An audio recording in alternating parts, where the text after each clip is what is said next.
ఏడుకొలవాడ వెంకటరమణ గోవింద గోవింద ఆపద ముక్కుల వాడు అనాథ ఉందా వెంకటేశ పాహిమా శ్రీనివాస రక్షమ రక్ష రక్ష జనార్దన రక్ష స్వామి. ఈరోజు కర్మ సిద్ధాంతం గురించి మనము చెప్పుకుందాం. మీరు పడే కష్టాలకి కారణం ఇదే. ప్రతి ఒక్కరూ తెలుసుకోవలసినటువంటి 5 నిజాలు ఉంటాయి. అందరికీ గోవిందమాల దీక్షాపీఠం ఛానల్ ఆహ్వానం. జీవితంలో మనము ఎంత ధర్మంగా ఉన్నా, ఎంత సహాయం చేసినా కొన్నిసార్లు మనకి కష్టాలు చుట్టుముడుతూనే ఉంటాయి. ఎవరికి ద్రోహం చేయని, నాకే ఎందుకు ఇలా జరుగుతుంది అని ఎప్పుడైనా కూర్చొని కన్నీళ్ళు పెట్టుకున్న సందర్భాలు ఉన్నాయి కదా. పక్కవారు ఏ తప్పు చేసినా, ఎదుటి వాళ్ళని మోసం చేసినా దర్జాగా బతుకుతుంటే, దేవుని నమ్ముకొని ఎవరికి ద్రోహం చేయని నాకు మాత్రం మనశ్శాంతి లేకుండా అలమటిస్తున్నామని ఎప్పుడైనా అనిపిస్తుంది కదా. ఈ ప్రశ్నలన్నిటికీ సమాధానమే సాక్షాత్తు ఆ శ్రీకృష్ణ పరమాత్ముడు భగవద్గీతలో అర్జునుడికి బోధించాడు. అద్భుతమైన కర్మ సిద్ధాంతాలు ఈ 5 నప్పకుండా మీరు వినాలి. కష్టాలను చూసి భయపడకుండా గుండె నిబ్బరంతో మన తలరాతని మనమే తిరిగి రాసుకునే అద్భుతమైన శక్తినిచ్చే 5 బ్రహ్మ రహస్యాలు ఇప్పుడు మనం తెలుసుకుందాం. అవి ఏంటంటే, అసలు మనకి ఈ 5 విన్న తర్వాత మనకి ఇంకా ఏముండదు. మనం ముందుగా మన జీవితాన్ని సృష్టించే 3 రకాల కర్మల గురించి తెలుసుకుందాం. కర్మ సిద్ధాంతం చాలా స్పష్టమైంది. మనము వేసిన విత్తనం మాత్రమే మొలకెత్తుతుంది. వేప విత్తనం వేసి తీయని మామిడి పండు కావాలంటే రాదు కదా. మొదటిది సంచిత కర్మ. అంటే ఇది గత అనేక జన్మలలో మనం చేసిన పాప పుణ్యాలు మొత్తం నిల్వ అన్నమాట. ఇది పెద్ద స్టోర్ రూమ్ లాంటిది. ఇందులో మనం చేసిన మంచి పనులు, చెడ్డ పనులు అన్నీ నిల్వ ఉంటాయి. రెండవది ప్రారబ్ధ కర్మ. ఆ పెద్ద స్టోర్ రూమ్ నుండి ఏ ఒక్క జన్మలో మనము అనుభవించడానికి భగవంతుడు తీసిచ్చిన ఒక సంచి. మనకి వచ్చే కష్టాలు, భార్య పిల్లలు, సుఖాలు, రోగాలు, ఆస్తిపాస్తులు అన్నీ కూడా ఈ ప్రారంభ కర్మ సంచిలోనే. ఇల్లు నుంచి వదిలిన బాణం లాంటిది ఈ ప్రారంభ కర్మను మనం అనుభవించక తప్పదు. మూడవది ఆగామి కర్మ. ఆగామి కర్మ అంటే ప్రారంధం అంటే గతం తాలూకు పాత బాకీ అయితే, ఆగామి కర్మ అంటే భవిష్యత్తు కోసం దేవుడు మన చేతిలో పెట్టినది ఖాళీ చెక్కు. ఈ క్షణం మన కష్టం వచ్చినప్పుడు మనం ఎలా స్పందిస్తున్నాం అనేది మన భవిష్యత్తు నిర్ణయిస్తుంది. దేవుడిచ్చిన కష్టం మన పాత కర్మలను కరిగించడానికి వచ్చిన అగ్ని లాంటిది. ఆ అగ్నిలో కాలిపోయి బూడిదవుతామా లేక బంగారంలా మెరుస్తా బయటికి వస్తామా అనేది మన చేతుల్లోనే ఉంది. ప్రార్థన కర్మను మనం పూర్తిగా ఆపలేకపోయినా దాని ప్రభావాన్ని ముందు చిన్న చిన్న గులకరాయిలాగా మార్చుకోవచ్చు. శ్రీకృష్ణుడు చెప్పినట్టు 5 రహస్యాలలో ఉంది. అందులో మొదటిది నిష్కామ కర్మ. మనం చేసే ప్రతి పని వెనుక నాకేంటి లాభం, లేదా నాకు పుణ్యం వస్తుంది కదా అనే చిన్న స్వార్థం దాగి ఉంటుంది. అదే మనల్ని కర్మబంధంలోకి ఇరికిస్తుంది. కర్మ చేయడం వరకే మనకి హక్కు ఉంటుంది, ఫలితం మీద మనకి లేదు. అది శ్రీకృష్ణుడు భగవద్గీతలో చెప్పాడు. అలాగని ఫలితం ఆశించకపోతే పని మీద శ్రద్ధ ఎలా వస్తుంది? ఇక్కడే శ్రీకృష్ణుడు యజ్ఞ భావన గురించి వివరించాడు. మనం చేసే ప్రతి పనిని, అది వ్యాపారం కావచ్చు, దానం కావచ్చు, కుటుంబాన్ని పోషించేది కావచ్చు, దానిని దేవుడికి అర్పించే ఒక పూజలా చేయాలి. ఒక సైనికుడు దేశం కోసం ప్రాణం ఇస్తాడు, ఎందుకంటే అది అతని కర్తవ్యం. అందులో అతని స్వార్థం ఉండదు.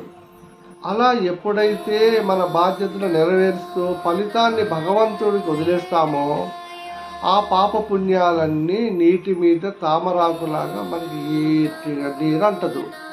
రెండో రహస్యం అంత్యకాల స్మరణ. మనిషి తన శరీరాన్ని వదిలేటప్పుడు ఏ భావనతో, ఏ ఆలోచనతో ఉంటాడో తర్వాత జన్మలో ఖచ్చితంగా అదే గమ్యాన్ని పొందుతాడు. ప్రాణం పోయే ఆఖరి క్షణంలో మనకి అన్యాయం చేసిన శత్రువు మీద విపరీతమైన పగతో, కోపంతో వాడిని వదిలిపెట్టను అనే తీవ్రమైన ద్వేషంతో కన్నుమూస్తే ఆ పగ ఎంత బలంగా ఉంటుందంటే మరు జన్మలో అదే వ్యక్తి తనకి భార్యగానో అతనికి కొడుకుగానో పుట్టి మళ్ళీ అతని కర్మబంధంలో ఆగుతాడు. దీన్నే రుణానుబంధం అంటారు. భార్య, పిల్లలు, బంధువులు, శత్రువులు పాత బాకీ తీర్చుకోవడానికి మన జీవితాలకు వచ్చేవాళ్ళు. అలా లావాదేవీలు పూర్తవగానే మనల్ని వదిలి వాళ్ళు వెళ్ళిపోతారు. అందుకే మనకి కీడు చేసిన వాడిని కూడా క్షమించగలగడం లేదా ఆ తప్పుని దేవుడికి వదిలేయటం, వాడిని ఉపేక్షించడం మనం నేర్చుకోవాలి. అప్పుడే ఈ జనన మరణ చక్రాల నుండి మనం శాశ్వతంగా బయటకు పడతాం. మూడవ రహస్యం అకర్తృత్వ భావన. మన కష్టాలకి అతి పెద్ద కారణం నేను చేస్తున్నాను అనే అహంకారం. నేను దానం చేశాను, నేను సాధించాను, నేను నా కుటుంబాన్ని పోషించాను అనుకున్నప్పుడు కర్మ అనే మనకి మసి అంటుకుంటుంది. ఒక దీపం వెలుగులో పవిత్రమైన గ్రంథం చదివితే అదే వెలుగులో దొంగతనం కూడా చేస్తారు. కానీ ఆ పాపపుణ్యాలు దీపానికి అంటుకోవు. ఎందుకంటే అది కేవలం సాక్షి మాత్రమే. మన ఆత్మ కూడా అటువంటిదే. లోపల ఖాళీగా కూలిగా ఉండే వేణువు ద్వారానే శ్రీకృష్ణుడు తనకు ఒక అద్భుతమైన సంకేతాన్ని పలికించగలడు. ఒకవేళ నేనే పాడుతున్నాను ఆ వేణు అనుకుంటే అపశృతి వస్తుంది. మనలో అహంకారం పోయి నేను ఏమీ కాదు, నేను కేవలం ఒక నిమిత్త మాత్రుణ్ణి, ఈ సృష్టిలో అన్నీ చేయిస్తున్నది ఆయనే అనే భావన మన మనసులో బలంగా నాటుకుపోవాలి. నాలుగవ రహస్యం లోక సంగ్రామం లేదా ధర్మ సూక్ష్మం. కర్మ సిద్ధాంతంలో ఏ పని చేశామో అన్నదానికంటే ఏ ఉద్దేశంతో చేశామన్నదే ముఖ్యం. పైకి ధర్మంలా కనిపించే అధర్మం కావచ్చు, అధర్మంగా కనిపించేది ధర్మం కావచ్చు. ఉదాహరణకి ఒక డాక్టరు, ఒక దొంగ ఇద్దరు మనిషి శరీరాన్ని కత్తితో కోస్తారు, రక్తం వస్తుంది, నొప్పి కలుగుతుంది. కానీ డాక్టర్ ఉద్దేశం ప్రాణం కాపాడడం కాబట్టి అది పూజ అవుతుంది.